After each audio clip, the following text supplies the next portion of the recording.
Caraway, all right, I'll tell him. Abruptly, he slammed the door. My Finn informed me that Gatsby had dismissed every servant in his house a week ago and replaced them with half a dozen others, who never went into West Egg Village to be bribed by the tradesmen, but ordered moderate supplies over the telephone. The grocery boy reported that the kitchen looked like a pigsty, and the general opinion in the village was that the new people weren't serviced at all. Next day, Gatsby called me on the phone. Going away? I inquired. No, old sport. I hear you fired all your servants. I wanted somebody who would gossip. Daisy comes over quite often, in the afternoon. So the whole caravansary had fallen in like a card house with disapproval in her eyes. There's some people Wolsheim wanted to do something for. They're all brothers and sisters. They used to run a small hotel. I see. He was calling up at Daisy's request. Would I come to lunch at her house tomorrow? Miss Baker would be there. Half an hour later, Daisy herself telephoned and seemed relieved to find that I was coming. Something was up, and yet I couldn't believe that they would choose this occasion for a scene, especially for the rather harrowing scene that Gatsby had outlined in the garden. The next day was broiling, almost the last, certainly the warmest of the summer. As my train emerged from the tunnel into sunlight, only the hot whistles of the National Biscuit Company broke the simmering hush at noon. The straw seats of the car hovered on the edge of combustion. The woman next to me perspired delicately for a while into her white shirtwaist, and then, as her newspaper dampened under her fingers, lapsed sparingly into deep heat with a desolate cry. Her pocketbook slapped the floor. Oh my, she gasped.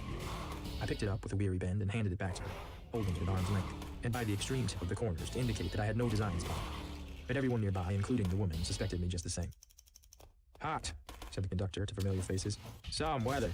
Hot, hot, hot. Is it hot enough for you? Is it hot? Is it? My commutation ticket came back to me with a dark stain from his hand. That anyone should care in this heat whose flushed lips he kissed, whose head made dent the pajama pocket over his heart. Through the hall of the Buchanan's house blew a faint wind, carrying the sound of the telephone bell out to Gatsby and me as we waited at the door. The master's body, roared the butler into the mouthpiece. I'm sorry, madame, but we can't furnish it. It's far too hot to touch this new. What he really said was, yes, I'll see. He set down the receiver and came toward us, glistening slightly to take our stiff straw hats. Madame expects you in the salon, he cried, needlessly indicating the direction. In this heat, every extra gesture was an affront to the common sore of life. The room, shadowed well with ornaments, was dark and cool. Daisy and Jordan lay upon an enormous couch, like silver idols, weighing down their own white dresses against the singing breeze of the fans. We can't move, they said together.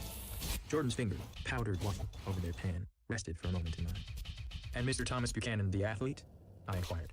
Simultaneously, I heard his voice, gruff, muffled, husky, at the hall telephone. Gatsby stood in the center of the crimson carpet and gazed around with fascinated eyes. Daisy watched him and laughed, her sweet, excited laugh. A tiny gust of powder rose from her bosom into the air. The rumor is, whispered Jordan, that that's Tom's girl on the telephone. We were silent. The voice in the hall rose high with an oath. Very well, then I won't sell you the car at all. I'm under no obligations to you at all. And as for your bothering me about it at lunchtime, I won't stand that at all. Holding down the receiver, said Daisy sedately.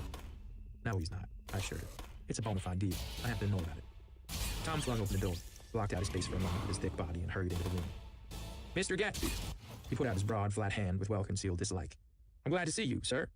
Nick? Make us a cold drink, cried Daisy. As he left the room again, she got up and went over to Gatsby and pulled his face down, kissing him on the mouth. You know I love you, she murmured.